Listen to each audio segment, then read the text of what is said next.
قوة إلا بالله العلي العظيم. بسم الله الرحمن الرحيم. الحمد لله الملك الحق المبين رب الشهداء والصديقين، والصلاة والسلام على حبيب إله العالمين سيد الأنبياء والمرسلين خاتم النبيين شفيع المذنبين والمخاطب بطه وياسين سيدنا ومولانا أبي القاسم محمد. اللهم صل على محمد وآله الطيبين الطاهرين المعصومين المظلومين المنتجبين الميامين، سيما على بقية الله في الأرضين وحجته على العالمين الإمام المنتظر والحجة الثاني عشر. اللهم عجل فرجه وقرب زمانه وكثر أنصاره وأهلك أعداءه ولعنة الدائمة على أعدائهم أجمعين. أما بعد فقد قال الله عز وجل في كتابه المبين وفرقانه المتين وقرآنه المجيد. بسم الله الرحمن الرحيم. ضرب الله مثلا للذين آمنوا امرأة فرعون إذ قالت رب ابن لي بيتا عندك في الجنة وقال الله ولي الذين آمنوا يخرجهم من الظلمات إلى النور.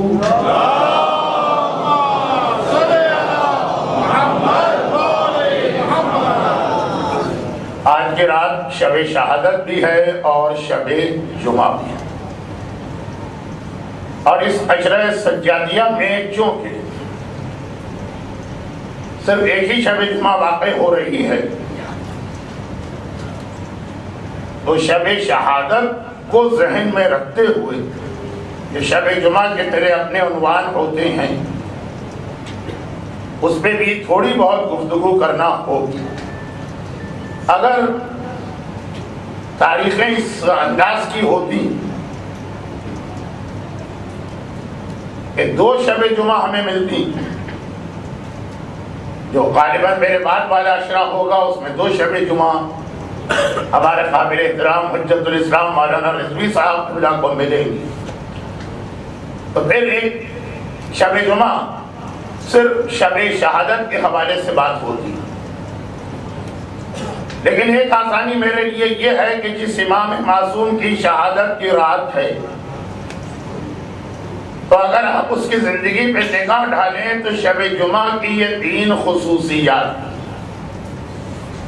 جو میں ہر سال ہر جگہ بلکہ کہیں کہیں میں سال میں 5 دفعہ جاتا ہوں مجالس پڑھنے تو 5 دفعہ یاد دلاتا ہوں. تو یہ تینوں خصوصیات امام کی زندگی میں امام کی سیرت میں اس انداز سے آ رہی کہ حق شب شہادت بھی ادا کرنے کی کوشش کی جائے گی اور حق شب جمعہ سے. شب جمعہ کا پہلا عنوان دعا.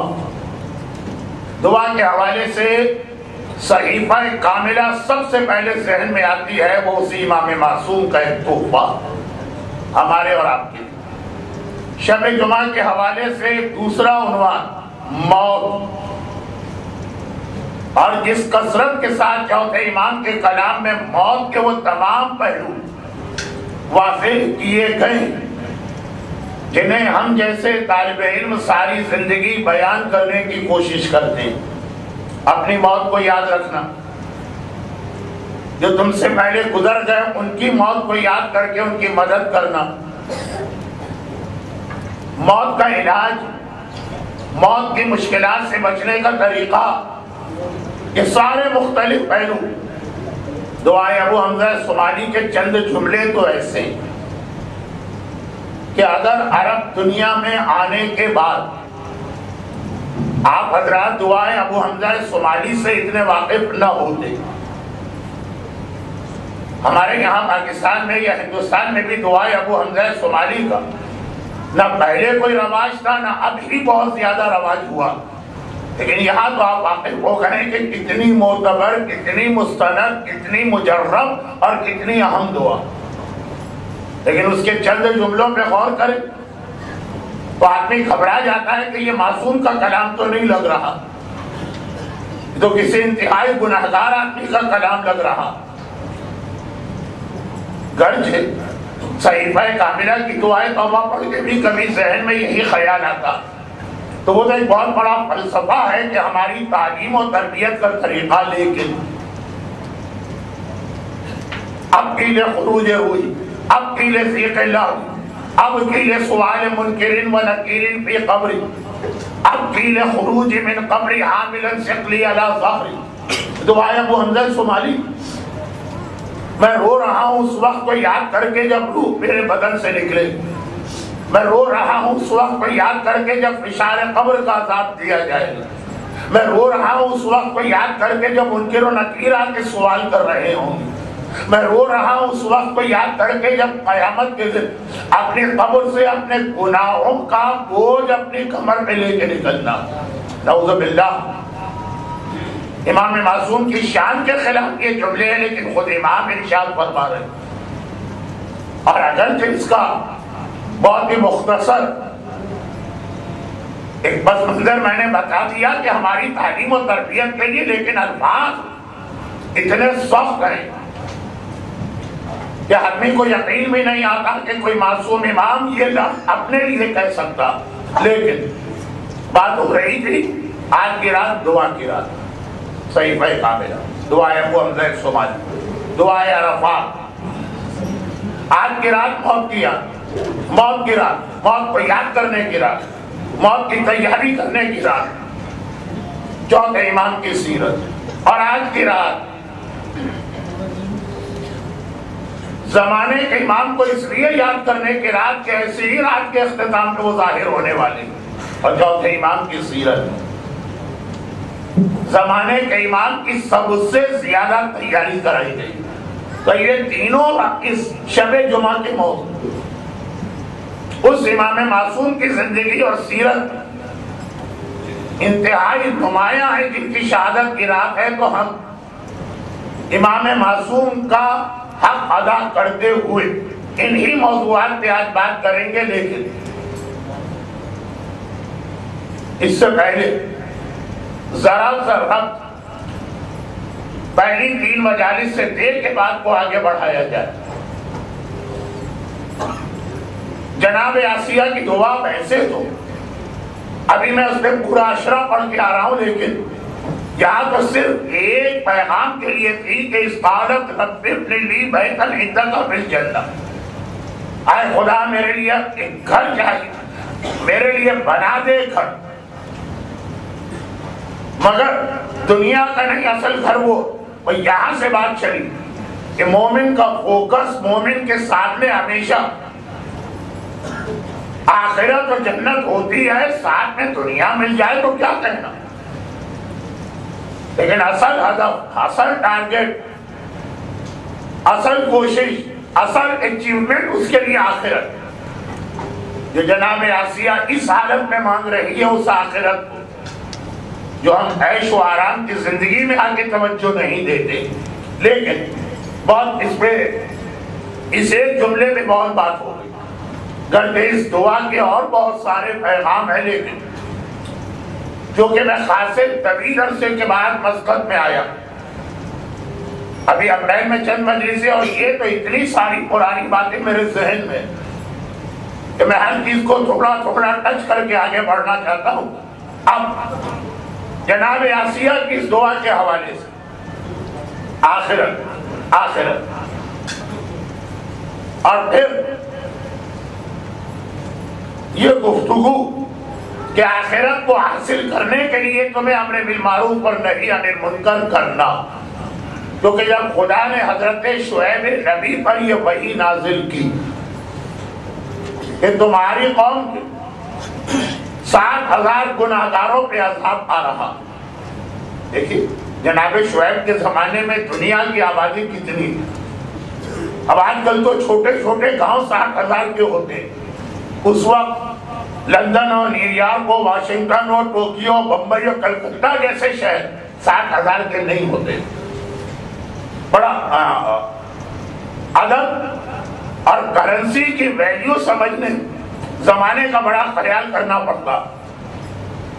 60,000 مانے جسے آج کل کیا کہتے ہیں میگا سٹی. تمہاری قوم کے 60,000 گناہگاروں کو عذاب دے رہا ہوں اور 1,20,000 نیکوکاروں کو. خدا بندہ نیکوکار بھی کہہ رہا ہے اور عذاب بھی مل رہا ہے. کہا کہ ہاں اس لیے کہ یہ گناہگاروں کے گناہ دیکھ کے خاموش کیوں رہتے. یہ کمپرومائز کی پالیسی اسلام میں نہیں چلتی. امر بالمعروف تلوار نکال کے گردنیں کاٹنے کا نام نہیں. کل کی مجلس کا آخری جملہ تھا کہ اس کا طریقہ سیکھنا ہوگا، لیکن جو بھی ہے اس میں بولنا تو پڑے گا. اس کے بغیر نہ آخرت مل سکتی ہے نہ اللہ کی نعمتیں. گناہگاروں کے ساتھ اس جانا پڑے گا. وہ قوم کو تو بندر بنایا گیا لیکن آج 1,20,000. مگر یہاں پہ اسلام کی یا اللہ کی ایک سب سے بڑی صفت یا خصوصیت بتا دی جائے. اللہ اللہ کون؟ اللہ کیا؟ اس کی تفصیل یہ تو پورا ایک اصول دین کا عنوان. ایک بات یاد رکھیے کہ اسلام پرانے زمانے کی بڑی بوڑھیوں کی طرح نہیں کہ ہر ایک کو قرض کرنا، ہر ایک کو گوسلے دینا، ہر ایک کو بددعائیں دینا، بیٹھے بیٹھے بڑبڑاتے رہنا. میں احترام والدین پر جتنی تقریریں کر چکا ہوں اور جتنے اشرے پڑھ چکا ہوں اور ان بچوں کو بتا چکا ہوں کہ حق والدین کتنا بڑا گناہ. لیکن صرف ایک بات والدین سے بھی کہتا ہوں کہ کبھی یہ بھی پلٹ کے دیکھیں کہ وجہ کیا کہ بچے ان کے چھوٹے ان کا احترام چھوڑنے لگتے. اس میں سے ایک وجہ یہی نظر آئی کہ اگر والدین اپنی زبان پہ قابو پا لیں. اب وہ بزرگ ہوتے ہیں، وہ بڑے ہوتے ہیں، کچھ عمر کا تقاضا، کچھ بڑھاپے میں جا کے بیماریاں آ جاتی ہیں، اس کا تقاضا، بولنا نہیں جاتا. اور یہی وجہ کہ خسر اور بہو کے جھگڑے پھر بھی کم ہوتے ہیں، ساس اور بہو کے زیادہ ہوتے ہیں. تو خسر تو وقت ہے قصہ گھر سے باہر گزارتا، لیکن ساس کو ہر وقت پلنگ پہ بیٹھی ہر چیز پہ اعتراض، ہر چیز پہ کرٹیسائز، ہر چیز میں کیڑے نکالنا، صرف ایک سوال. اور یہ خود ایک الگ موضوع ہے جو بعد میں اس لیے آئے گا کہ حقوق والدین میں امام نے فرمایا ماں کو زنجیروں سے باندھ کے گھر میں رکھ دو. اور انہی چوتھے امام کی حدیث ہے. لیکن بہت ساری باتیں خالی شروع کر کے نامکمل چھوڑنے کا کیا فائدہ، جبکہ آج کا مجمع صرف آج ہی کا مجمع ہے جو شب شہادت کی وجہ سے آ رہے ہیں، تو ساتھ خالی نامکمل باتیں کیوں سنائی جائیں. تو یہ اسلام نہیں کہ ہمارے چلنے پر، ہمارے پھرنے پر، ہمارے اٹھنے پر، ہمارے بیٹھنے پر، ہمارے کھانے پر، ہمارے پینے پہ، ہمارے انٹرٹینمنٹ پہ، ہماری تفریح پہ، ہر چیز پہ خالی اعتراض نہیں. اسلام ایک طبیب کی طرح سے، مہربان علاج کرنے والے کی طرح کہ پہلے اس لیے ہمیں ہماری خرابی بتاتا، اس کے نقصانات جسے ہم عذاب قبر کہتے ہیں وہ بتاتا، کہ مریض متوجہ ہو پھر اسلام علاج بھی بتاتا. اور آج میں سورہ بقرہ کی جس آیت کی تلاوت خطبے میں دوسرے نمبر پہ کی، کہ آپ کو میرا انداز تو پتا ہے کہ ایک آیت پورے عشرے میں مستقل رہتی ہے، پھر اس کے بعد کی آیت ہر دوسری تیسری مجلس میں اس مجلس کے اعتبار سے تبدیل ہوتی ہے. جو دوسری آیت تلاوت کی آیت الکرسی، وہاں یہی حقیقت بیان کی جا رہی کہ اللہ خالی اعتراض نہیں کر رہا یہ غلط، یہ حرام، یہ سزا، اس پہ بندر، اس پہ خرگوش، اس پہ سانپ، اس پہ بچھو، اس پہ ہاتھی، اس پہ مچھلی. وہ جو کل کی مجلس اور آج تو شاید اس سے بھی سخت مجلس ہو جائے. لیکن یہ سب کیوں بتایا جا رہا؟ اللہ ولی الذین آمنوا یخرجہم من الظلمات الی النور. اللہ تمہیں اندھیرے سے روشنی کی جانب لانا چاہتا، بیماری سے صحت کی جانب لانا چاہتا، جہنم سے اللہ تمہیں جنت میں لے جانا چاہتا ہے. اللہ کی اس رحمت کو، محبت کو، شفقت کا تقاضا ہے کہ وہ ساری خرابیاں بتائی جائیں جو اس راستے میں رکاوٹ بن سکتی.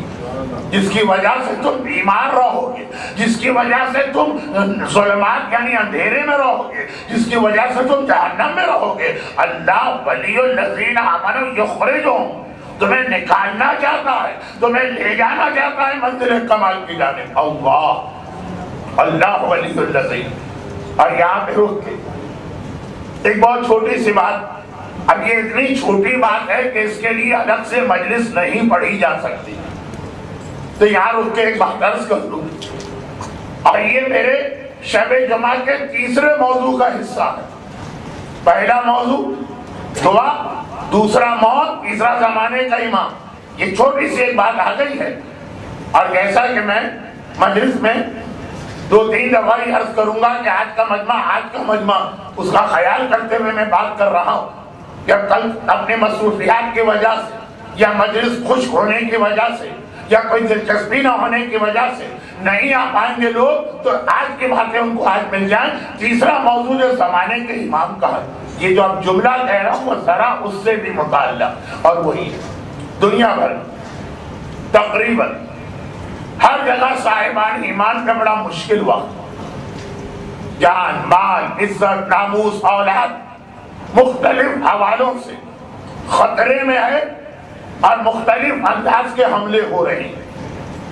کہیں پہ جوانوں کی گردنیں کاٹ کے خون بہایا جا رہا، اور کہیں پہ انٹرنیٹ اور فیس بک کے ذریعے ہمارے بچوں کے ایمان کو ختم کیا جا رہا۔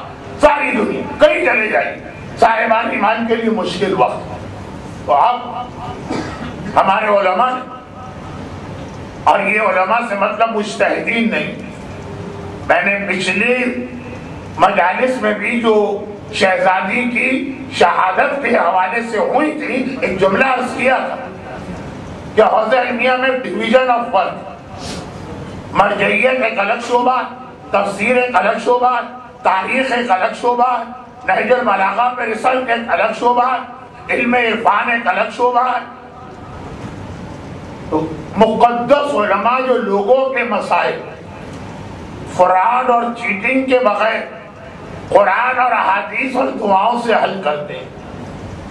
یہ اگر سیسانی کا ڈپارٹمنٹ نہیں ہے کہ آپ جا کے ان سے کہیں کہ میرے یہاں اولاد نہیں ہو رہی ہے، کوئی تعویذ یا دعا بتائیے، لیکن وہ مذاق پہ نہیں اڑائیں گے کیونکہ مسئلہ سنجیدہ، اور حوضے ایسے مقدس علماء ہوتے ہیں۔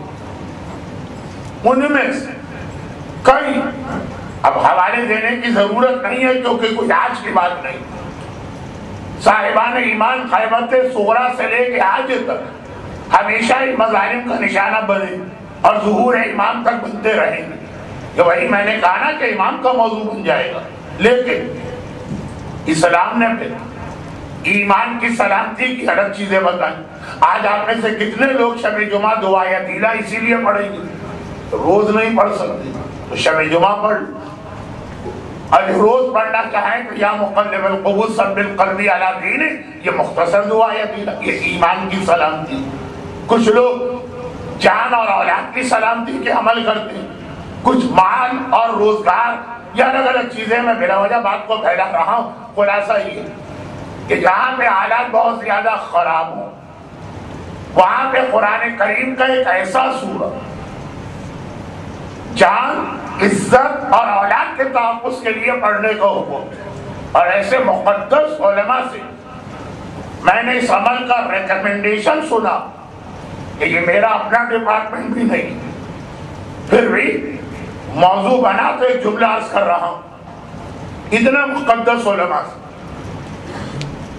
اور وہ قرآن کا ایک ایسا سورہ ہے کہ عام حالات میں شاید الگ سے کوئی اس سورے کی تلاوت نہ کرے، اور ہے بھی ذرا اس کے الفاظ مشکل۔ سورہ مجادلہ، سورہ نمبر 58، سورہ رحمان اور سورہ جمعہ کے درمیان آتا ہے۔ یہ جان، عزت اور اولاد، اس کی سلامتی کے قرآن کریم کا یہ لفظ میں بڑی احساس جرم کی کیفیت میں کہہ رہا ہوں، لیکن جب مجلس کا وقت محدود ہوتا ہے، گھنٹے میں بہت ساری باتیں، تو کبھی کبھار زبان جو ہے پھسل جاتی ہے بڑے احساس جرم کے ساتھ کہ قرآن کریم کا بہترین عمل و سورہ اس لفظ سے یہ تاثر ہوتا ہے کہ قرآن کا کچھ حصہ اچھا ہے کچھ برا، نعوذ باللہ یہ ارادہ نہیں، لیکن وضاحتیں کیوں کی جائیں؟ سقراط بقراط افلاطون اعتراض کرنے والے تو کوئی نہ کوئی اعتراض پھر بھی کر ہی دیں گے، ان کی خاطر دوسروں کا وقت کیوں ضائع کریں؟ سورہ مجادلہ اگر آپ کے یہاں، آپ کے علاقوں میں، آپ کے شہروں میں، آپ کے آبائی وطن میں یہ مسئلہ ہو تو یہ ضرور ریکمنڈ کریں کہ روزانہ فجر کی نماز کے بعد سورہ مجادلہ۔ لیکن یہ بات نکلی کہاں سے؟ یہ بات اس لیے نکلی کہ قرآن کریم کے اس سورے کی اچھا ہے کیا واقع؟ شوہر اور بیوی کا جھگڑا ہوا، مجادلہ جھگڑے کو کہتے ہیں، آپس کا جھگڑا۔ اب میں آپ کو عربی کیا سکھاؤں، آپ تو عرب دنیا میں رہتے ہیں، مجادلہ کے وزن پہ جو الفاظ آتے ہیں نا وہ دو آدمیوں کے مقابلے کے آتے ہیں۔ مشاعرہ ہم آپ کو شعر سنا ہے، ہمیں شعر سنا، یہ مت کیجیے گا کہ اپنے شعر سنا کے مچکر ہو جائے۔ مقاصدہ ہم آپ کو قصیدہ سنائے، آپ ہمیں قصیدہ سنائے۔ مناظرہ ہم اپنا اظہار نظر آپ کے سامنے کریں، آپ اپنا نظریہ پیش کریں۔ مجادلہ شوہر کا بیوی سے اور بیوی کا شوہر سے جھگڑا رسول کے زمانے میں، واقعہ بڑا دلچسپ ہے، لیکن آج کی مجلس سے بالکل ہٹ کر یہ سورہ نازل ہوا اور الفاظ اس کے اسی لیے ذرا مشکل ہیں، لیکن یہ قرآن کریم کے 114 سوروں میں واحد سورہ جس کی 22 آیتیں ہیں، تو ہر آیت میں لفظ اللہ آیا، اس میں جلالہ جس کے لیے کہا جاتا ہے کہ اس میں اعظم ہے لفظ اللہ۔ اللہ، اللہ کے تمام ناموں میں سب سے برتر نام، جوشن کبیر میں 1001 نام اللہ کے ہیں، لیکن سب سے بڑا، سب سے اہم، اس میں جلالہ وہ لفظ اللہ۔ یہ قرآن کریم کا واحد سورہ ہے، سورہ مجادلہ، جس کی ہر آیت میں کم از کم ایک بار لفظ اللہ آیا۔ لفظ اللہ کی اپنی ایک طاقت، لفظ اللہ کی اپنی ایک برکت۔ تو وہ آیت جس میں اللہ نے کہا کہ اگر ہم تمہیں، یعنی یہ انڈائریکٹ پیغام، اگر ہم تمہیں گناہوں کا عذاب بتا رہے ہیں، مجرموں کی سزا سنا رہے ہیں، کچھ خرابیاں بتا رہے ہیں، تو اس لیے نہیں کہ ہمیں مزہ آتا ہے لوگوں کو سزا دینے میں، اس لیے اللہ ولی الذین آمنوا یخرجہم من الظلمات الی النور، اللہ تمہارا سرپرست ہے، اللہ تمہارا نگہبان ہے، اللہ تمہارا محافظ ہے، وہ تمہیں ظلمت سے نور، بیماری سے صحت، جہنم سے جنت میں لے جانا چاہتا ہے، اس لیے یہ ساری باتیں بیان کر رہا ہے۔ وہاں اللہ نے وہ لفظ استعمال کیا جس کی اتنی طاقت ہے، اور یہی لفظ طاقت کی وجہ سے مجھے یہ تھوڑا سا بیان کرنا پڑا، طاقت تھوڑا سا بیان کرنا پڑا، اور اس میں ایک بہت اہم سورے کی ایسی خصوصیت آ گئی جو آج تقریباً ساری دنیا ہر جگہ مومن کو چاہیے۔ تو واپس آتا ہوں طاقت۔ اب اللہ جب ہمیں ہماری خرابیاں بتا رہا، بندر بنا دیا، سانپ بنا دیا، ابھی کل کی مجلس کے 2-4 جملے ریپیٹ ہو رہے ہیں معذرت، تو اس لیے نہیں کہ بڑے بوڑھوں کی طرح یا خاندان کی بوڑھیوں کی طرح اللہ بس کرٹیسزم اور کنڈیم کرنا اور برائی اور مذمت نہیں، اس لیے کہ اللہ علاج کرانا چاہتا۔ اب سوال ہمارا علاج، اب امر بالمعروف، کہا کہ یہ سزا ملے گی کہ بندر بن جاؤ گے۔ کل کی مجلس کو ریپیٹ بھی نہیں کرنا ہے، لیکن بات اتنا کل سے ملی بھی ہے کہ بار بار حوالہ آ رہا، مگر آسان ہے کوئی امر بالمعروف؟ گناہگار کے سامنے بولنا آسان نہیں ہے، وہ بے حیا ہوتا، وہ بے شرم ہوتا ہے، وہ بے غیرت ہوتا ہے، وہ ڈھڈائی والا ہوتا ہے، اکثر وہ طاقتور ہوتا۔ بھائی جسے اللہ کی حیا نہیں وہ ہماری کیا حیا کرے گا؟ تو گناہگار کے سامنے زبان کھولنا آسان نہیں ہے۔ اچھا میں ذرا اس لیے رک جاؤں کہ میرا تسلسل ٹوٹ رہا ہے، ایسا لگ رہا کہ کچھ اشارے مجھے والنٹیئرز دے رہے ہیں کہ مولانا مجمع کو ذرا سا اور آگے بڑھا دیجئے۔ آج میری گزارش ہے جتنا آگے آ سکے، یہ بچے جہاں بیٹھے ہیں اس سے بھی آگے آ جائیے، کیونکہ چاہے اب آگے آنے شروع ہو جائے گا۔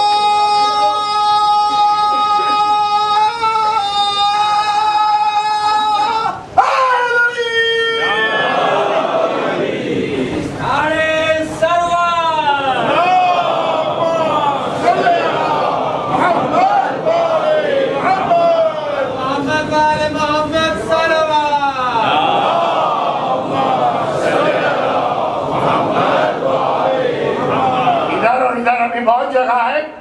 اگر کبھی آپ میرے ساتھ حج کریں تو میں اس پہ کم از کم 100 آدمی کو سلا دوں. آئیے حج کا اسٹائل ہوتا ہے.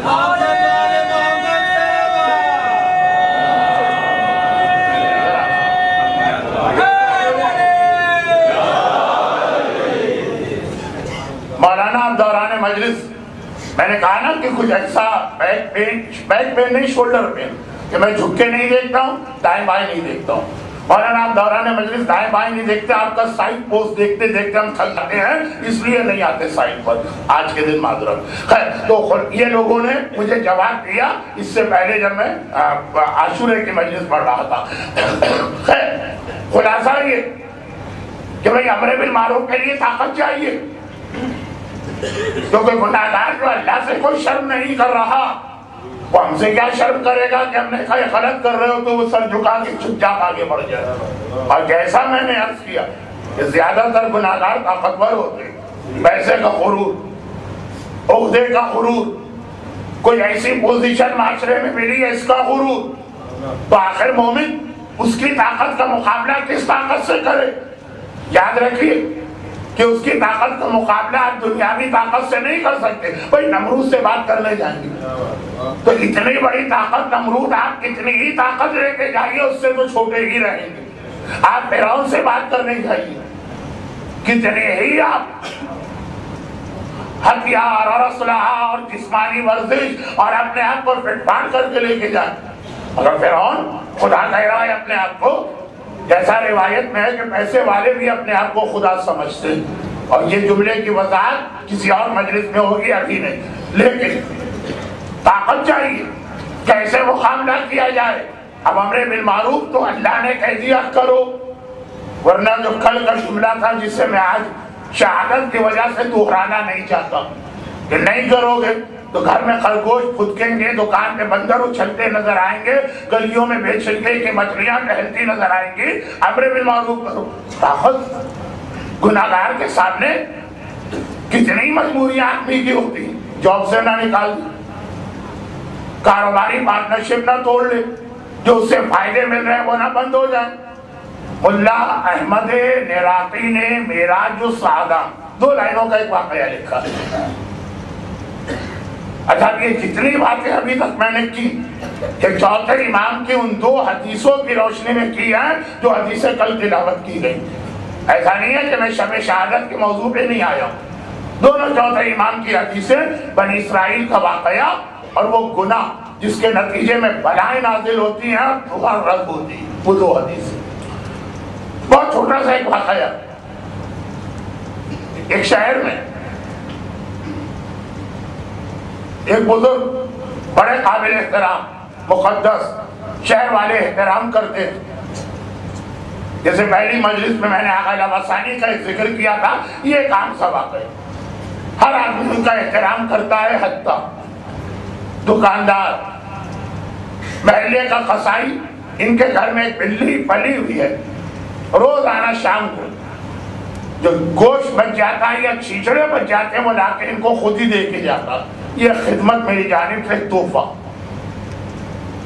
لیکن یہ بزرگ حکم دین پہ عمل کرنے والے، چنانچہ امر بالمعروف اپنی جگہ جہاں دیکھتے ہیں اور واجب ہو جاتا ہے بولتے ہیں.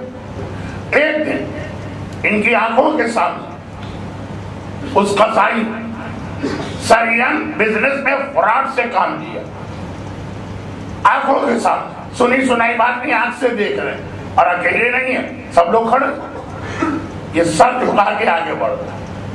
لوگوں نے کہا واہ، ہم کوئی گناہ کرتے تو بھرے بازار میں ہمارے لگتے لیتے اور ہمارے پیچھے پڑ جاتے.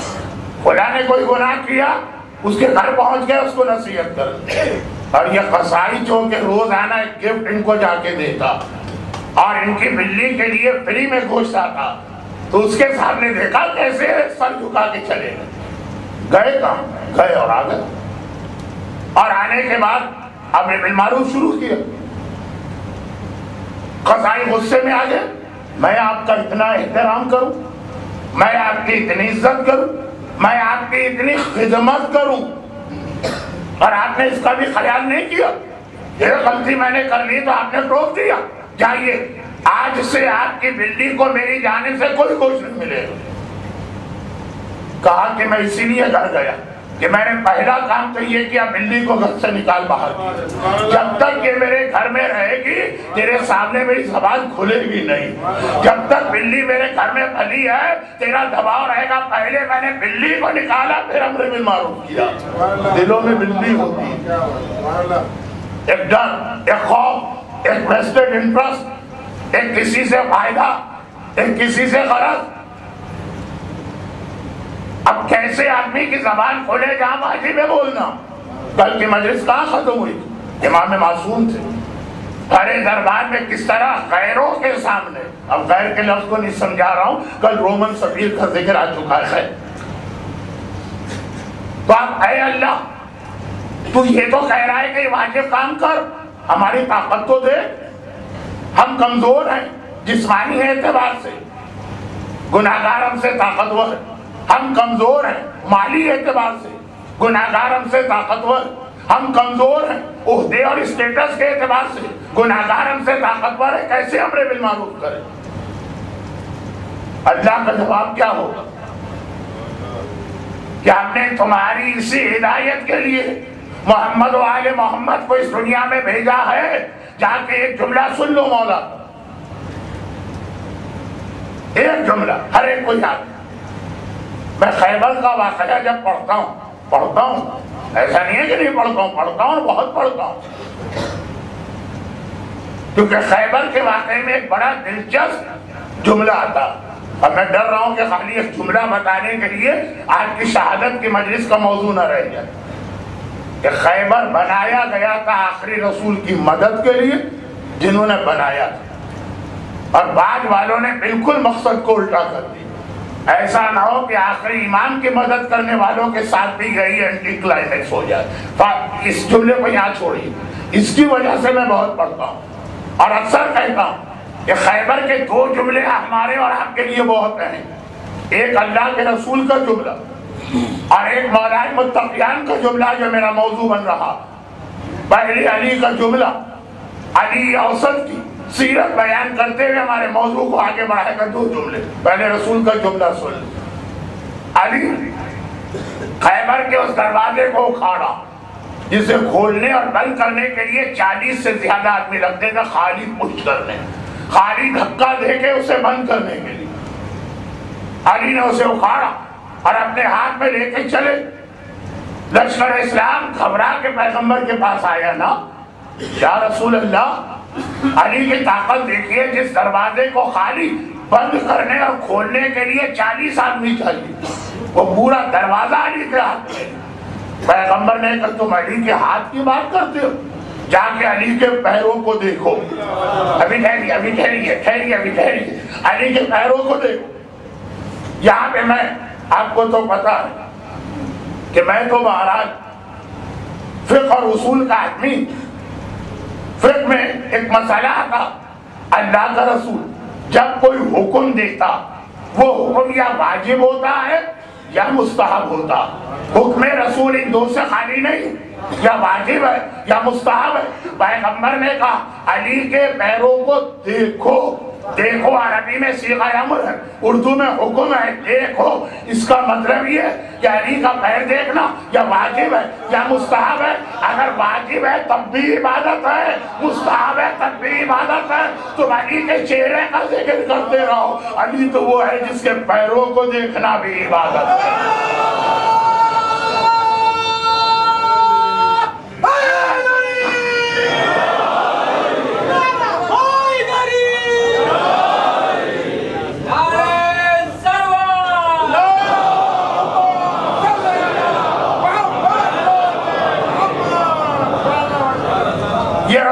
جملہ اور اسی کے کنٹینیویشن کا تسلسل میں علی کا جملہ۔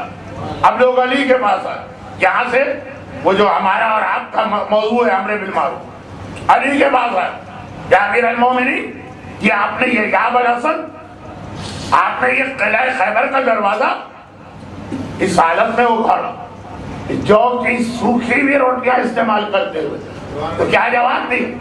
ما قلعت بقوت الجسمانیہ، میں نے خیبر کا دروازہ جسمانی طاقت سے نہیں اکھاڑا، یہ روحانی طاقت تھی جس سے میں نے قلعہ خیبر کا دروازہ اکھاڑا.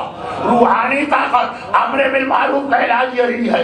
جسمانی طاقت سے تم کبھی مقابلہ نہیں کر سکتے سرکشوں کا, ظالموں کا, گناہگاروں کا. ان کے پاس جسمانی طاقت تم سے زیادہ ہوگی, چاہے جسم کی, چاہے ہتھیار کی, چاہے مال کی, چاہے عہدے کی.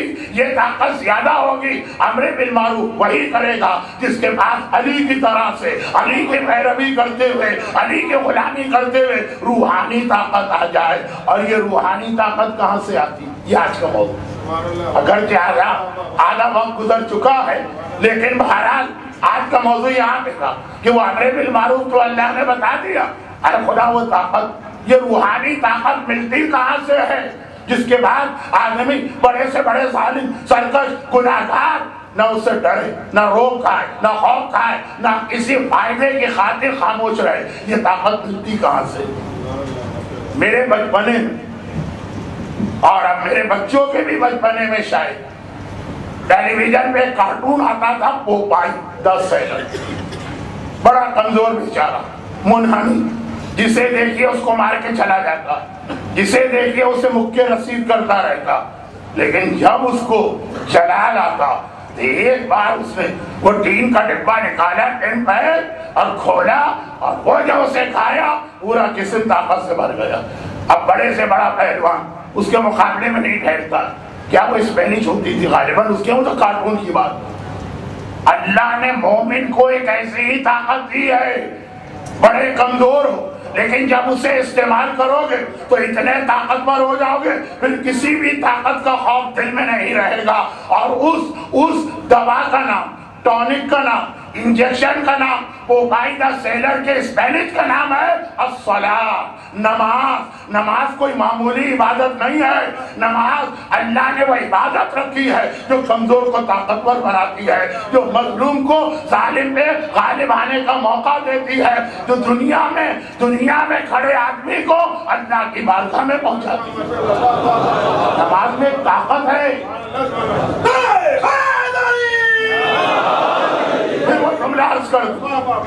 جو میں اکثر مجالس میں کہتا رہتا ہوں, اور آج ابتدائی تمہید ذرا لمبی ہو گئی تو وقت کم ہے, لیکن پھر بھی وہ جملہ کہوں جس آیت کو آج کی مجلس کے لیے عنوان قرار دیا, اللہ یخرجہم من الظلمات الی النور, لے جاتا ہے یہاں سے وہاں. نماز اسی کا نام. نماز کے لیے کیوں کہا گیا صلاۃ و معراج المومن؟ نماز ایک سیڑھی ہے. بھئی کہاں سے کہاں لے جاتی ہے؟ اس گناہوں سے بھری ہوئی دنیا سے نکال کے تمہیں عرش الہی میں پہنچاتی ہے. اور یہی اس سوال کا ایک جواب.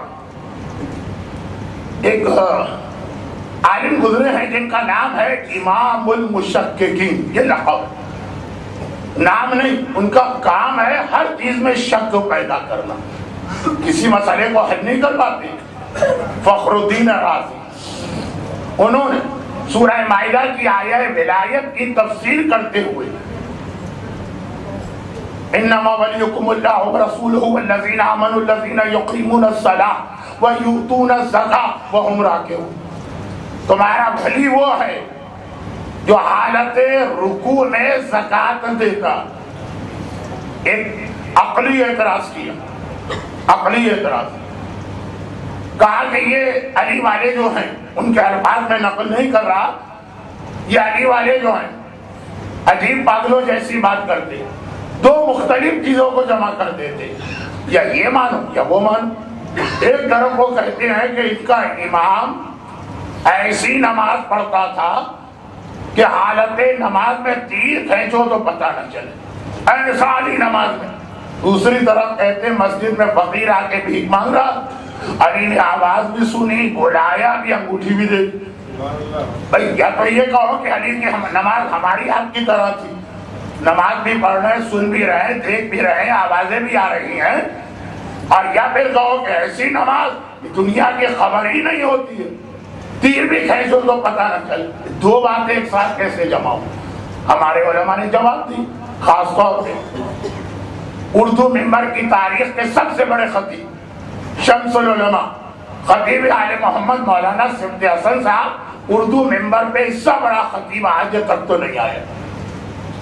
ایک جواب دی، اور وہی جواب علی کے اس فضیلت کو واضح کرنے کے ساتھ فلسفہ نماز، حکمت نماز، حقیقت نماز، مقصد نماز بیان کر رہا۔ کہا کہ پہلے روایت پوری پڑھیے پھر اعتراض کی۔ وہ بات صحیح ہے کہ علی کی نماز ایسی ہے کہ پاؤں سے تیر کھینچو تو پتہ نہ چلے، صحیح، اور دوسری روایت بھی صحیح ہے لیکن آدھی آپ نے پڑھی۔ روایت یہ ہے کہ ایک فقیر آیا مسجد، ساری مسجد میں گھوما، ایک ایک صف کے قریب سے گیا، لوگ نماز میں تھے، قرآن میں تھے، دعاؤں میں تھے، خالی بیٹھے، مگر کسی نے اس کی بات پہ توجہ نہ دی۔ آخر میں ایک بار اس نے حسرت سے آسمان کو دیکھا، اے خدا تیرے گھر میں آیا، تیرا نام لے کے ہاتھ پھیلایا، اور کسی نے مجھے کچھ نہ دیا۔ جیسے ہی یہ کہا علی نے بلا کے انگوٹھی دی، کہا سمجھو روایت، جب تک مسجد میں مانگتا رہا علی مسجد میں تھے ہی نہیں، علی تو اللہ کے پاس بیٹھے ہوئے تھے۔ جب اس نے اللہ سے بات کی اور اس کی آواز وہاں تک گئی، وہی علی بیٹھے ہوئے ہیں، تب سنا اور بلا کے انگوٹھی۔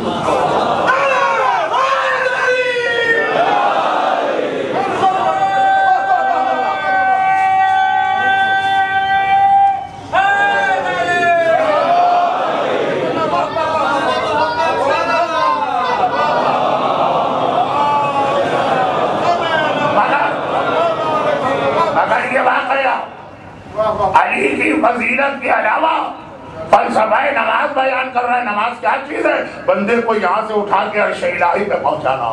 جب آپ نماز پڑھتے ہیں تو گویا اس وقت آپ ڈائریکٹ اللہ سے بات کر رہے ہیں، بیچ میں کوئی واسطہ نہیں ہے، کوئی وسیلہ نہیں ہے۔ الصلاۃ معراج المومن، اللہ کے رسول نے اسی حقیقت کو بیان کیا۔ جب میں معراج پر گیا، پیغمبر جب معراج پر گئے، میں سے مطلب آپ یہ نہ سمجھے کہ میں اپنی بات کر رہا ہوں، پیغمبر نے فرمایا جب میں معراج پر گیا، جتنا اللہ کے قریب ہوا تھا، ہر نمازی اتنا ہی اللہ کے قریب ہو جاتا ہے۔ ہر نمازی کی نماز کی یہ خاصیت ہے، مگر ہم دیکھتے ہیں کہ بعض نمازیوں میں یہ خاصیت نہیں، وہ ایک الگ موجود، یعنی الگ سے مطلب کل والا، آج وقت بہت کم رہ گیا، اور ایسی نماز پھر وہی بات تنظیم دیکھیے گا، امر بالمعروف کے لیے طاقت چاہیے، اور طاقت روحانی چاہیے، جسمانی نہیں، اور یہ طاقت آپ کو نماز دیتی ہے۔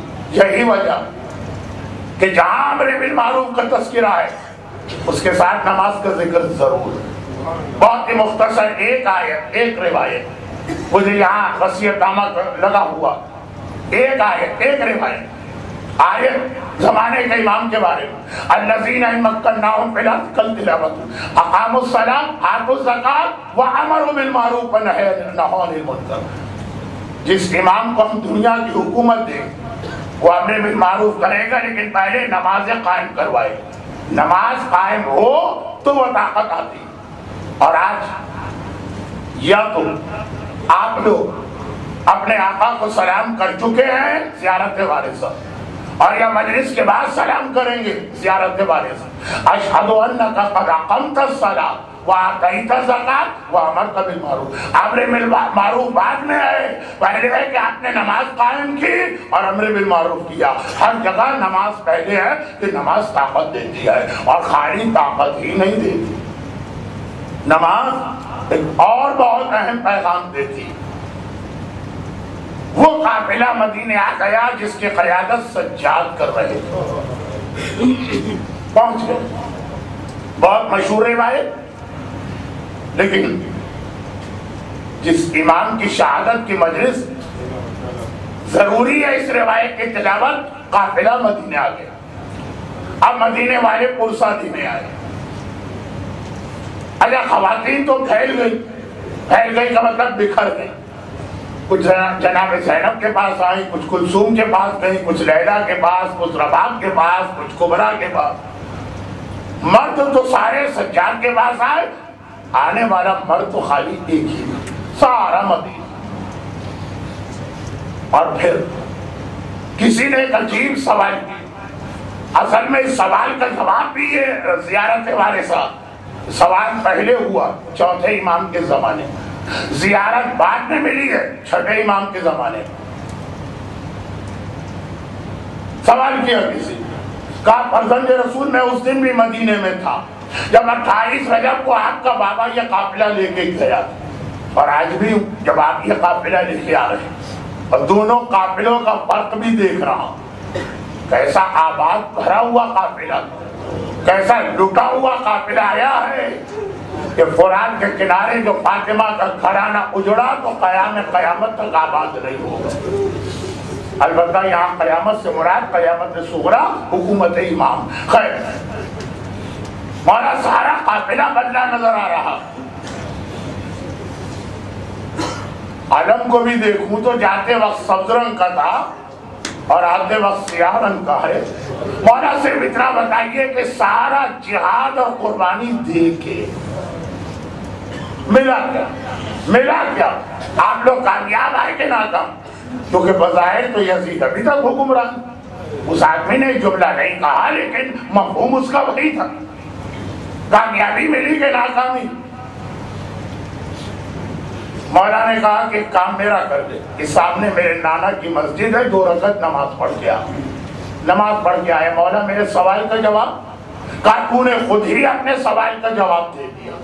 مولا کیا جواب؟ کہ یہی نماز تیرے سوال کا جواب۔ قیامت تک جب بھی نماز پڑھی جائے گی یہ میرے بابا کی کامیابی کا اعلان ہے، یہ جہاد کربلا کی فتح مندی کا اعلان ہے، یہ اہل بیت اطہار کی وکٹری کا اعلان ہے۔ جب تک نماز پڑھی جائے گی یہ یزیدیت کی شکست کا اعلان ہے۔ نماز کربلا کے اہم ترین مقاصد میں اشہد انک قد اقمت الصلاۃ کہ مولا گواہی دیتا ہوں آپ نے نمازوں کو بچایا، اور یہی وجہ ہے کہ تمام ائمہ نماز میں کوئی کسی سے کم نہیں ہے۔ عبادت میں شہرت چوتھے امام کو، کہ کربلا کا جہاد چوتھے امام نے مکمل کیا۔ حسین نے جہاد شروع کیا تھا، مکمل حسین نے نہیں کیا، مکمل سجاد نے کیا۔ اگر اس قافلے حسینی کو سجاد جیسا قائد نہ ملتا تو کربلا کا جہاد شاید اس طرح ہمارے سامنے نہ آتا۔ تو کربلا کا جہاد فتح کا اعلان ہے نماز، اور کائنات کے سب سے بڑے نمازی کا نام ہے سجاد۔ ذرا سوچی جس خاندان میں علی جیسا نمازی، جس خاندان میں زہرا جیسی عبادت گزار، جس خاندان میں حسین جیسا نمازی، 2 جملے پوچھا کسی نے مولا سجاد اللہ کا وعدہ بھی ہے انا اعطیناک الکوثر، ہمارا مشاہدہ بھی ہے کہ سادات کی نسل بہت زیادہ، یہ سہراوی کہہ رہا، آپ کے بابا کی اتنی مختصر اولادیں کیوں ہیں؟ علی جیسا متقی اور پرہیزگار 30 اولادیں، یہاں صرف 5۔ مولا اتنی کم اولادیں اہل بیت میں سب سے کم اس وقت تک۔ کہا تجھے اس کم پر تعجب ہے اور مجھے اس پر تعجب ہے کہ یہ اتنی بھی کیسے ہو گئی۔ میرا بابا عبادت خدا اور نماز کا اتنا شوقین تھا کہ ساری رات مصلی پہ گزار دیتا تھا، وقت ہی کہاں تھا کہ گھر کی جانب آئے۔ اور یہی جملہ کربلا میں آقا نے عمر سعد کو 1 رات کی مہلت دیتے لیتے وقت بھجوایا تھا۔ زندگی میں کوئی رات پوری رات بغیر عبادت کے نہیں گزری، یہ 1 رات اور چاہیے۔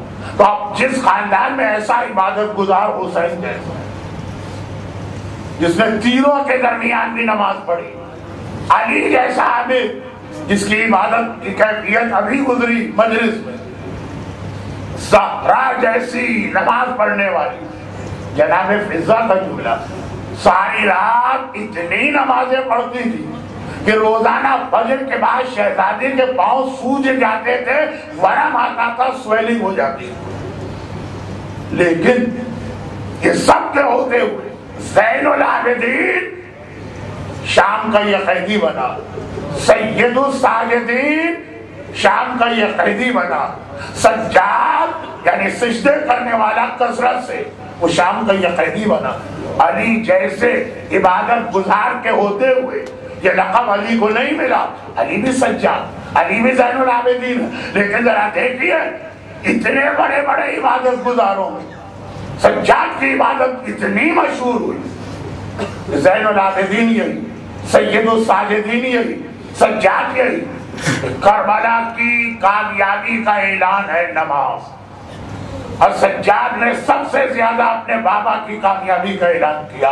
اور ساتھ پھر یہ بھی بتایا کہ نمازیں پڑھی کیسے جائیں اور نمازیں پڑھی کیوں جائیں. کیونکہ تو بہت سارے جواب ہیں، ایک جواب تو گزر گیا روحانی طاقت، لیکن یہ دو بہت مشہور واقعات بہت مشہور. ہر سال ہر عالم سے آج کی رات یہ دو واقعات ضرور سنتے. پہلا واقعہ، گھر میں آگ لگ گئی، دیواریں دروازے کھڑکیاں سب جلنے لگے. فریادیں بلند کرتے ہوئے گھر والے گھر سے باہر آئے. واہ جدہ، واہ محمدہ، واہ لیا، واہ باسا. غلام جلدی سے پانی لالا کے بالٹیاں بھر بھر کے آگ پہ ڈال رہے. آگ بجھ گئی. گھر میں داخل ہوئے تو ایک عجیب منظر دیکھا. اپنے کمرے میں میرا آقا سجاد جو مصلی بچھائے نماز پڑھ رہا، وہ اسی نماز میں مشغول ہے. نماز جاری، آگ لگی، گھر جلا، کھڑکیاں اور دروازے اس کی لپیٹ میں آئے. گھر والے حیرت زدہ، جنہوں نے سجاد کی ساری زندگی کی نمازیں دیکھی ہے مگر جلتے ہوئے شعلوں میں یہ نماز، ادھر برستے تیر کی نماز، ادھر جلتے ہوئے شعلے. مگر چونکہ اس میں آقا نے ایک جملہ ایسا کہا جو ہمارے لیے، وہ آقا حسین کے واقعے میں برستے تیروں کی نماز ہے، ہمارے لیے کوئی ایسا جملہ نہیں. ہم تو کہیں گے وہ حسین سے جیسے بھی نماز پڑھے کم ہے ہم کا ان کے مقابلے. آقا سجاد نے اپنا واقعہ ہمارا بنا دیا. نماز ختم، گھر والے حیران ہو کے قریب بیٹھے، نماز ختم. اب گھر والے پوچھنا چاہتے ہیں فرزند رسول اس بھڑکتی آگ میں آپ نماز میں لگے رہے، مگر اس سے پہلے کہ گھر والے یہ پوچھے، مولا نے حیرت سے چاروں طرف دیکھا. کہا یہ دیواریں خالی پڑی ہیں، یہ کھڑکیاں جلی ہوئی ہیں، یہ دروازے جلے ہوئے، یہ ہوا کیا میرے گھر میں؟ گھر والے اور حیران. اس جملے کا مطلب تو یہ ہوا کہ مولا کو پتہ ہی نہیں چلا کہ آگ کب لگی، کیسے لگی، کتنی خطرناک تھی، کیسے بجھی. مولا ایسی آگ اور آپ کی توجہ بھی نہیں، پتا بھی. ایک تو ہے کہ آدمی کو پتا چلے، لیکن کہا کہ نہیں اللہ کی عبادت ہے میں اپنی نماز نہیں توڑوں گا. ایک ہے کہ جملہ بتا رہا کہ پتہ ہی نہیں چلا. گھبرا کے کہا مولا اتنی زبردست آگ آپ کو پتہ ہی نہیں چلا، آخر کیسے؟ کہا جہنم کی آگ کے ڈر نے دنیا کی آگ کا ڈر میرے دل سے نکال دیا. بہت بڑا جملہ، اس میں ہمارے بہت سارے پیغام ہیں. آج نہیں، جو مجمع آج کی حد تک آیا اس کو آج کی بات سنا کے لے کے اس سے یہ پتا چلا کہ دنیا میں نماز نہ پڑھنے والا جہنم کی آگ اپنے لیے خرید رہا. یہ پتا چلا کہ نماز میں توجہ کیسے بڑھائی جاتی ہے اگر جہنم کی آگ سامنے رہے. اور بہت سارے پیغام، یہ جملہ ذہن میں رکھیے، اسی سے اب میں مصائب پہ آنے والا. ایک یہ روایت. دوسری روایت دیکھیے، اگر یہ کہا جائے، یہ مثال بھی میں شاید ٹھیک نہیں دے رہا ہوں، اگر یہ کہا جائے کہ سلمان فارسی ایمان کے 10 درجے پر اور ابو ذر 9 پر، تو اس کا مطلب یہ نہیں ہے کہ ابو ذر کی توہین ہو رہی ہے. ابو ذر 9 بھی بہت بڑا درجہ مگر سلمان جیسے نہیں. ہمیں کس طرح سے اپنی بات مختصر وقت میں پہنچا لے گی. چلے پہلے واقعہ سے. واقعہ کیا؟ یہ گھر کی آگ، وہ پانی. میرا چوتھا امام باغ میں نماز پڑھ رہا اور ہر باغ میں کنواں ہوتا. ساری مشہور روایتیں، لیکن آخر مجلس میں آ کر یہ 2 مشہور روایتیں میں نے پڑھی. میرے جملے کا یہ مطلب نہ لیجیے کہ میں نے ساری مجلس کوئی دوسروں کی پڑھی ہوئی آپ کو سنا کے آپ کا وقت ضائع کیا. یہ آخری 2 واقعات. کنواں ہوتا، امام نماز پڑھ رہے ہیں کنویں کے قریب. ایک بار کھیلتے کھیلتے امام کا بیٹا کنویں میں گر پڑا. اور بیٹا بھی کوئی عام بیٹا نہیں ہے جو امام کے بعد امام بننے والا. یہ میں نے کیوں کہا؟ تاکہ ان کی ماں، جن کا اصل واقعہ وہ سمجھ میں آئے. پانچویں امام کی ماں کا نام فاطمہ تھا، وہ حسن مجتبیٰ کی بیٹی تھی، یعنی دو بھائیوں نے. حسین نے اپنا بیٹا اپنے بیٹے کے لیے بڑے بھائی حسن کی بیٹی لی، اور اپنی بیٹی کے لیے بڑے بھائی حسن کا بیٹا لیا. گھر کے پنجابی زبان میں اس کے لیے بڑا برا لفظ معنوں میں استعمال ہوتا کہ وہ رشتے کی خرابی ہوتی ہے، لیکن اہل بیت کے میچنگ کا اور رشتہ کوئی ہے نہیں. حسن کا بیٹا لیا، حسن مثنی، اپنی بیٹی کبریٰ کی شادی، اور حسن کی بیٹی لی فاطمہ، اپنے بیٹے سجاد کی شادی کی، جس کے نتیجے میں پانچویں امام، یعنی یہ جس خاتون کا تذکرہ وہ خود ایک امام کی بیٹی، ایک امام کی بھتیجی، ایک امام کی پوتی ہے، شہزادی کی پوتی ہے، لیکن ماں تو پھر ماں. بیٹا کنویں میں گر پڑا. ہم نماز کیوں پڑھیں؟ اس کا ایک جواب اس کے اندر. اور اصل میں تو مجھے یہاں سے مجلس شروع کرنا تھا، وہ پتہ نہیں شروع کے آدھے گھنٹے کہاں چلا گیا، لیکن خلاصہ یہ ہے کہ فریاد کرنے لگی ماں، اور امام نماز پڑھ رہے. جگر کا ٹکڑا. ایک وقت آتا ہے کہ آدمی اپنی ذات سے کم محبت کرتا جب اولاد پیدا ہوتی. یہ صرف صاحبان اولاد سمجھ پائیں گے کہ اولاد اپنے سے زیادہ محبوب. وہ گھر میں آگ لگی، اپنی جان کو خطرہ، یہ کنویں کے پانی میں گر گیا، جگر کا ٹکڑا. ماں فریاد کر رہی، بارگاہ الہی میں استغاثہ کر رہی ہے، اپنے شوہر چوتھے امام کو پکار رہی، اور امام نماز ختم. بیوی کو بحال تباہ دیکھا کہ آنکھوں سے آنسو جاری ہیں، گریہ کر رہی ہیں، پریشانی چہرے پر، فریاد ہونٹوں پر. پوچھا کیا بات؟ تو مولا میرا جگر کا ٹکڑا، میرا اکلوتا بیٹا کنویں میں گر گیا.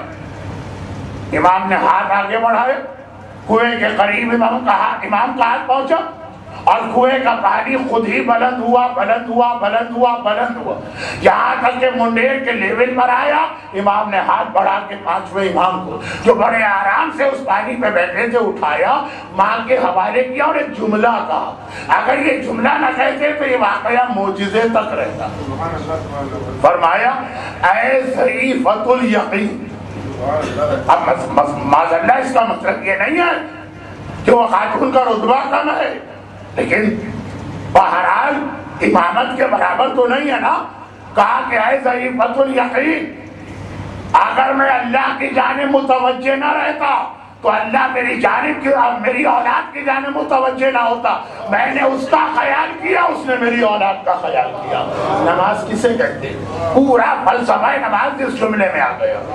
آپ نے اللہ کی نماز پڑھی، اللہ نے آپ کے سارے معاملات اپنے ہاتھ میں لے لیے. اور یہ بھی میں یہاں بتا دوں، دو بہت مشہور معجزات انبیاء کے، وہ دونوں آپ کو یہاں نظر آئیں گے. ابراہیم کو آگ میں پھینکا گیا، سلامت رہے.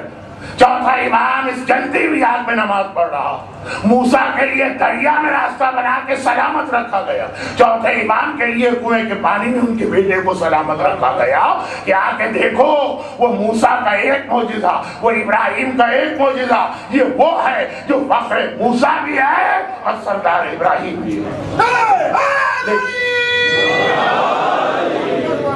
لیکن یہاں آگ سے ایک لفظ میرے سامنے آیا، اور بس وہیں سے مسائل ابھی نہیں، وہ پہلے ایک روایت سن.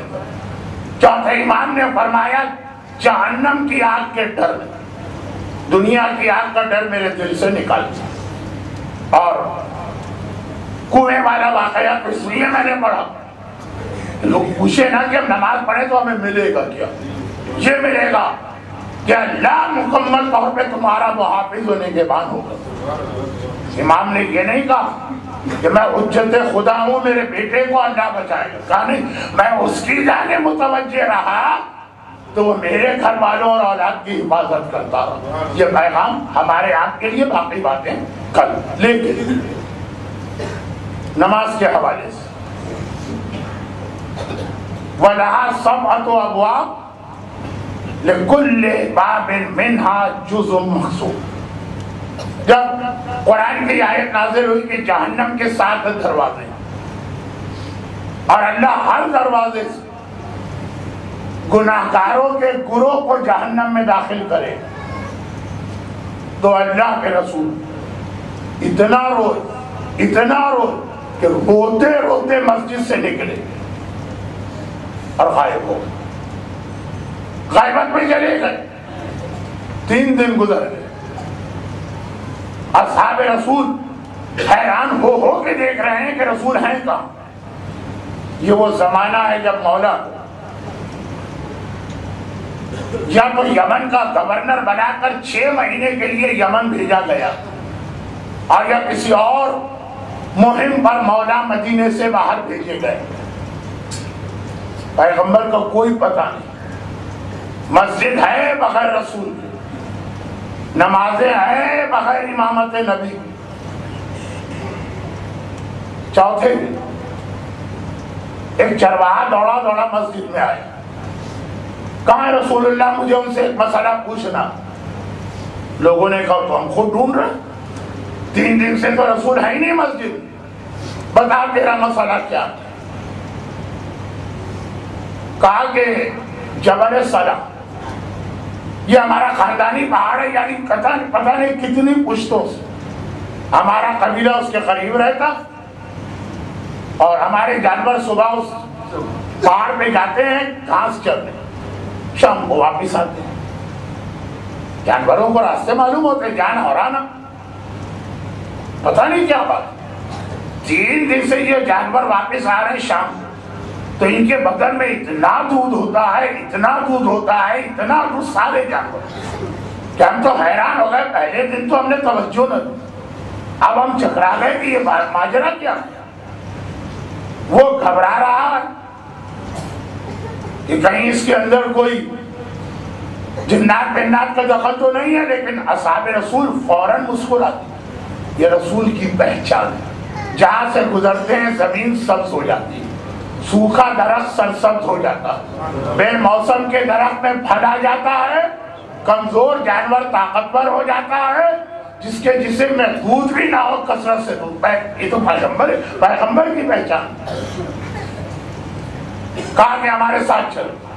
اب جبل صلا وہ پہاڑ ہے جہاں جب آپ حج یا عمرے پہ زیارت کے لیے جاتے ہیں تو میدان خندق کہا جاتا ہے، جہاں 6 مسجدیں تھیں اب 4 یا 3 رہ گئی، وہ ہے جبل صلا۔ جب آپ میدان خندق کی زیارت کو جائیں اور بس سے اتر کے پہاڑ دیکھیں، پہاڑ پہ ٹوٹی ہوئی 4 دیواری نظر آئی، وہ یہ واقعہ۔ اب وہاں گئے تو دیکھا ایک غار ہے پہاڑی میں، اور اس میں رسول سجدے میں گرے ہوئے رو رہے، یا رسول اللہ ہم آپ کو ڈھونڈ رہے ہیں، کوئی توجہ نہیں۔ یا نبی خدا ہمارا سلام لیجیے، کوئی توجہ نہیں۔ یا حبیب خدا، کوئی جواب نہیں۔ سلمان نے کہا تم سے کام نہیں چلے گا، مجھے طریقہ معلوم۔ سیدھا اتر کے حجرہ سیدہ میں آئے، شہزادی کو لے کے آتے ہیں۔ شہزادی نے باپ کو آواز، بابا فاطمہ کی آواز کا سننا ہے کہ 3 دن سے سجدے میں گرے ہوئے رسول نے پیشانی پلٹ کی، آنسوؤں سے چہرہ تر۔ 3 دن، اسی لیے اس غار کا نام بھی تھا غار السجدہ، جس پہ ایک مسجد پہلے بنا دی گئی، چھوٹی سی، آج بھی اس کے نشان ہیں۔ شہزادی نے پوچھا بابا یہ حالت کیا ہے؟ کہا بیٹی جبرائیل قرآن کی وہ آیت لے کر آئے کہ جہنم کے 7 دروازے۔ یہ شہزادی کی روایت پڑھ رہا ہوں، جنہیں ساری زندگی سب سے بڑا صدمہ یہ ہوا کہ مجھ جیسے صدیقہ کو جھوٹا قرار دیا گیا۔ اب یہ شہزادی کے جملے ہیں، اب آپ دیکھیں کہ آپ کا دل کیا کہتا۔ صدیقہ طاہرہ، آیہ تطہیر جس کی عصمت اور طہارت کی گواہی دے، نجران کے عیسائی جس کے وجود کو دیکھ کے شکست مان گئے۔ پیغمبر نے کہا بیٹی، تو میں نے جبرائیل سے پوچھا کہ یہ کون سے 7 گناہگار؟ تو الگ الگ قوموں کے گناہگار بتائے، عیسائی، یہودی، ستارہ پرست، مجوس۔ 6 کا تذکرہ کیا، 7ویں پہ جبرائیل رک گئے۔ میں نے کہا 7واں دروازہ کس کے لیے؟ کہا کہ اللہ نے کہا ہے کہ اے حبیب وہ تیری امت کے لیے۔ میں نے گھبرا کے پوچھا میری امت وہاں کیا ہے؟ کعبہ آگ کی بنی ہوئی 70,000 وادیاں، اور ہر وادی میں آگ کے بنے ہوئے 70,000 کمرے، آگ آگ آگ، اور ہر کمرے میں آگ سے بھرے ہوئے 70,000 کنویں، اور ہر کنویں میں آگ سے بنے ہوئے 70,000 صندوق، اور ہر صندوق کے اندر 70,000 قسم کے سانپ اور بچھو، اور میری امت کے گناہگار آگ کی وادی کے، آگ کے کمرے کے، آگ کے کنویں کے، آگ کے صندوق کے اندر ان 70,000 زہریلے جانوروں کے بیچ میں قید کر کے ڈالے جائیں گے۔ صدیقہ طاہرہ راویہ ہیں۔ ایک بار شہزادی نے کہا تو بابا تو آپ نے یہ پوچھا کہ یہ عذاب کس پر آئے گا؟ کہا امت کے 2 گناہگاروں پر، شرابی پر اور بے نمازی پر۔ یہ میری امت کے بے نمازیوں کا عذاب ہے۔ شہزادی بھی غش کھا کے گری اور پھر سجدے میں سر رکھ دیا۔ بابا آپ کے ساتھ میں بھی سجدے سے سر نہیں اٹھاؤں جب تک کہ اللہ ان گناہگاروں کی بخشش کا حق ہمیں عطا نہ کرے، اور جب بخشش کا حق ملا تو سر اٹھایا۔ وہ سجاد جلتی ہوئی آگ میں نماز پڑھ کے جہنم کی آگ یاد دلایا۔ یہ فاطمہ بابا سے وہ روایت نقل کی جس میں یہ بتایا گیا کہ بے نمازی یا نماز نہ پڑھنے والا، یا بعد کے معصومین نے اس جملے میں اضافہ کیا، نماز پڑھنے والا لیکن لاپرواہی سے، جیسے ہماری بعض عورتیں بال کھلے ہیں اور نماز چل رہی، ان کا ہی عذاب۔ فاطمہ اہمیت نماز اس طرح بتا رہی، سجاد اہمیت نماز اس طرح بتا رہی۔ اور میری 2 تقاریر، ایک کا عنوان ہوتا ہے سجاد اور امام زمانہ، وہ اسی عشرے میں آگے کسی وقت آئی، اور ایک کا عنوان ہوتا ہے سجاد اور ان کی دادی فاطمہ۔ وہ بس اختتام میں وہی چیز سامنے آئی۔ جب ہم نے ان 2 روایتوں کو ملایا تو کچھ اور روایتیں سامنے آ گئی۔ کئی چیزیں ایسی ہیں جس میں سجاد اور ان کی دادی دونوں ساتھ ساتھ ایک ہی پیغام دے رہے ہیں۔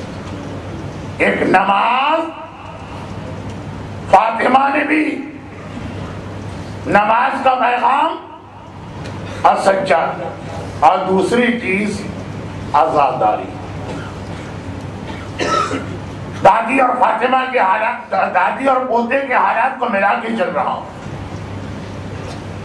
ہم 2 چیزوں سے مل کے بنے، نماز اور عزاداری۔ نہ نماز کے بغیر رہ سکتے ہیں، نہ عزاداری کے بغیر رہ سکتے ہیں۔ نماز بھی ہمیں فاطمہ اور سجاد نے سکھائی، عزاداری بھی ہمیں فاطمہ اور سجاد نے۔ فاطمہ نے بھی ایسی نماز پڑھی اور سجاد، اور عزاداری کربلا سے آ کے میرا آقا سجاد تقریبات میں جانا بند کر دیا، دعوتوں میں جانا بند کر دیا۔ ایک عزادار بیٹا ہے جو اپنے مظلوم باپ کا ہر وقت ماتم کرتا رہتا۔ سجاد کے شاگردوں میں خالی اپنے نہیں ہیں بلکہ اپنے کم، غیر زیادہ۔ ایک ایسا شاگرد جو ترقی کر کے اپنی قوم کا امام بھی بن گئے، امام زہری۔ کئی بار موقع ملا سجاد کو دعوت پہ بلائے، جب شاگردی اختیار کی کا مولا میرے گھر دعوت پہ تشریف لائیے، منع کی۔ تعلیم مکمل کی، بلایا، منع کی۔ خود اپنی شادی کی، بلایا، سجاد نے کہا کہ نہیں۔ بیٹا پیدا ہوا، ولیمہ کیا، بلایا، سجاد نہیں گئے۔ وقت گزر رہا، بیٹا جوان ہوا، اس کی شادی کی، دعوت پہ بلایا، سجاد نہیں گئے۔ آخر آج وہ گھبرا گئے۔ فرزند رسول 20 سال 25 سال سے میں آپ کو اپنے گھر بلا رہا ہوں اور آپ ایک بار بھی تشریف نہیں لاتے، کوئی خاص بات ہے؟ کربلا کے بعد ہمارے گھر سے شادیوں میں شرکت کا رواج اٹھ گیا، اب ہم شادیوں میں شریک نہیں ہوتے۔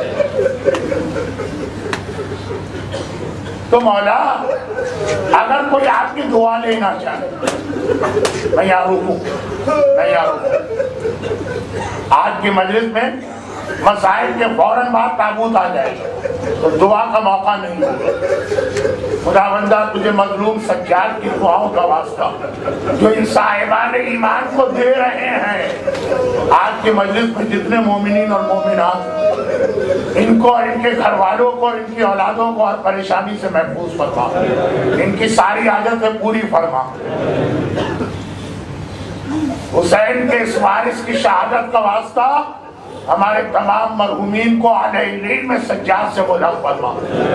بیمار کربلا کا واسطہ بیماروں کو شفا کاملہ عطا فرما، اور ایسے بیمار کا واسطہ جو بھوکا بھی تھا پیاسا بھی تھا جسے دوا بھی نہ ملی، صاحبان ایمان کے رزق حلال میں برکت عطا فرما.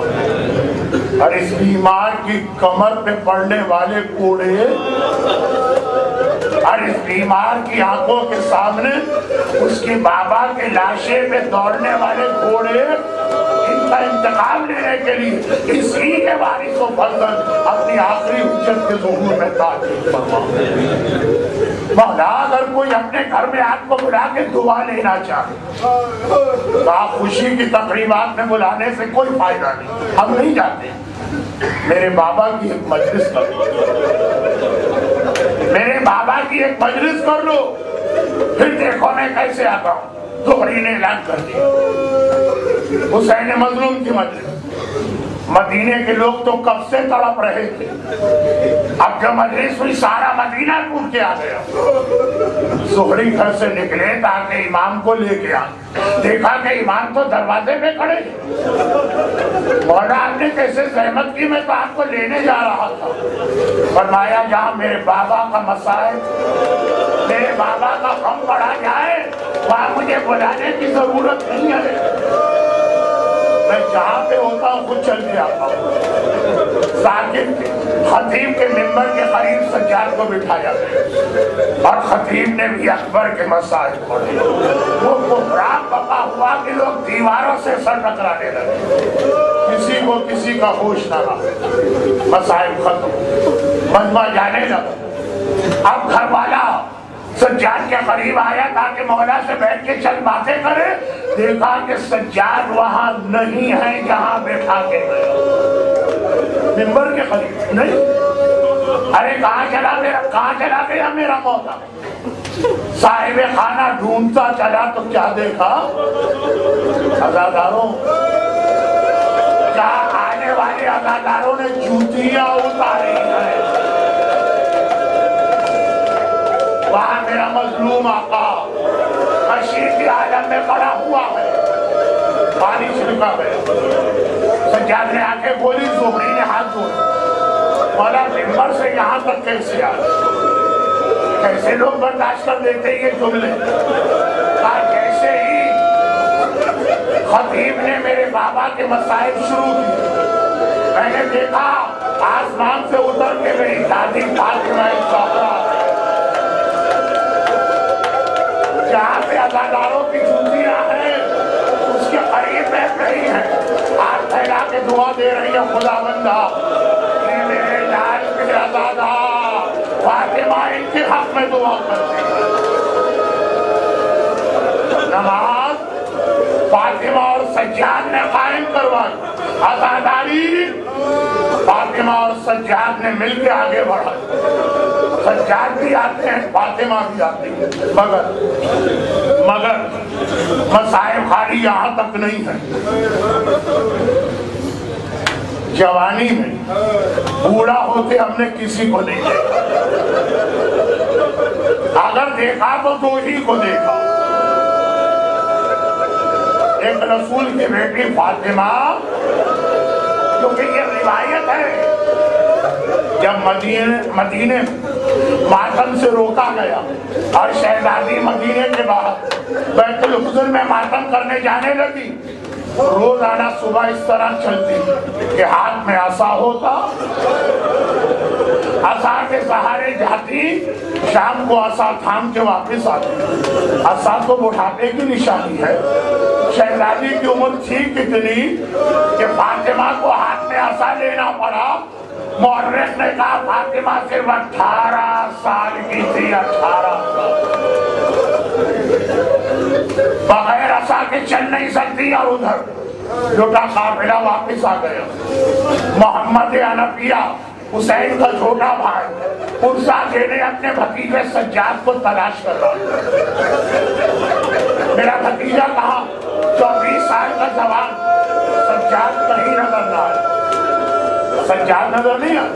ایک بہت ہی بوڑھا آدمی، سر کے بال سفید، داڑھی کے بال سفید، بھووں کے بال سفید، کمر جھکی ہوئی، قریب گئے اور کہا کہ اے مرد ضعیف، میں آپ کو زحمت نہ دیتا مگر مجھے میرا جوان بھتیجا سجاد نہیں مل رہا، اتنا بتا دیجئے اس قافلے میں سجاد تھا۔ ارے وہ بوڑھا طرف سے کہتا ہے انا علی بن الحسین،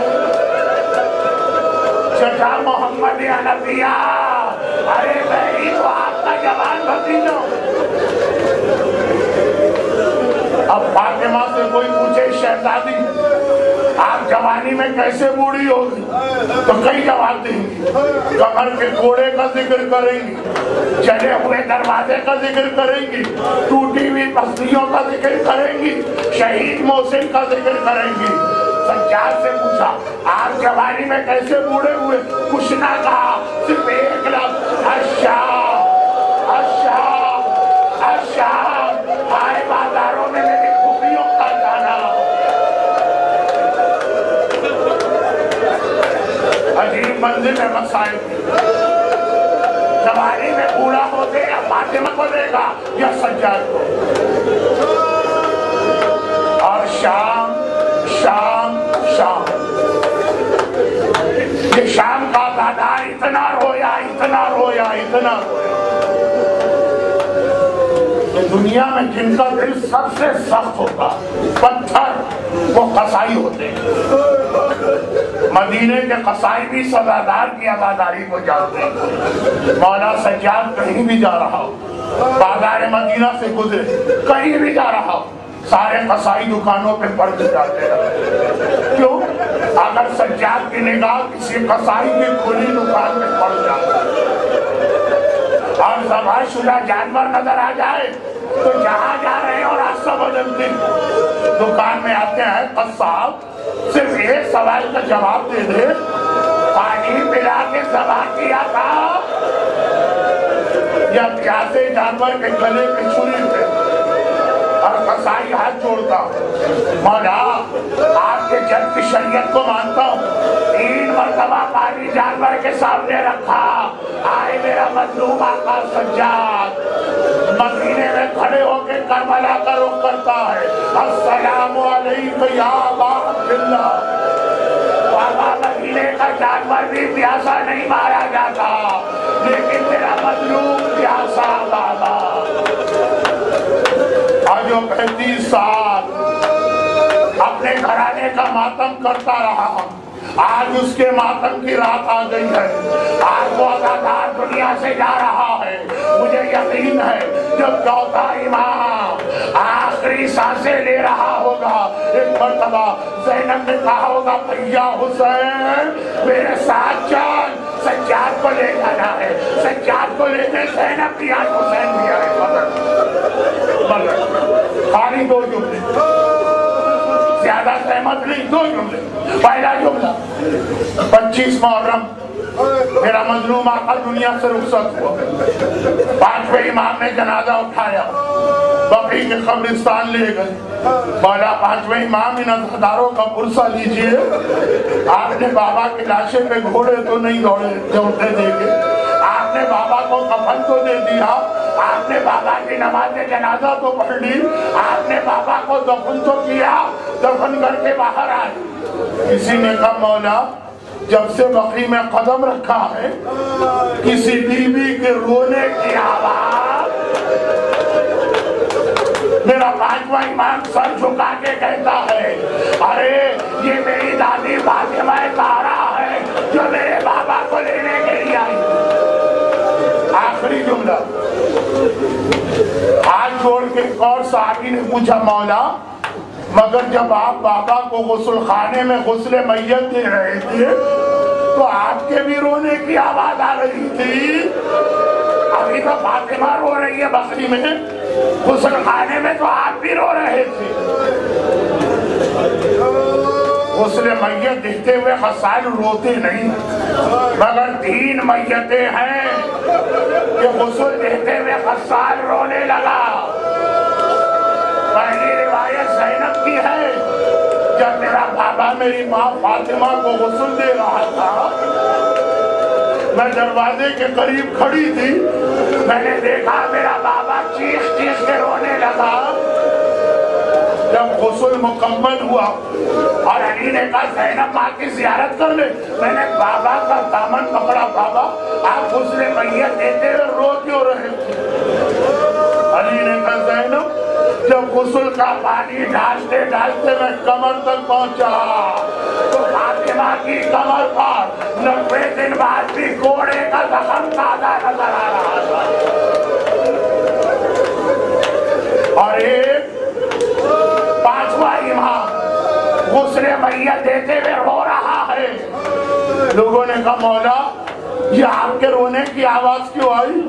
کہا جب میں نے غسل دیا اور گلے پر سے کرتا ہٹایا تھا تو 1 سال تک جو خاردار تو میرے بابا کے گلے میں تھا، آج 35 سال بعد بھی اس کا زخم نظر آ رہا، آج 35 سال بعد بھی میرا بابا زخمی تھا۔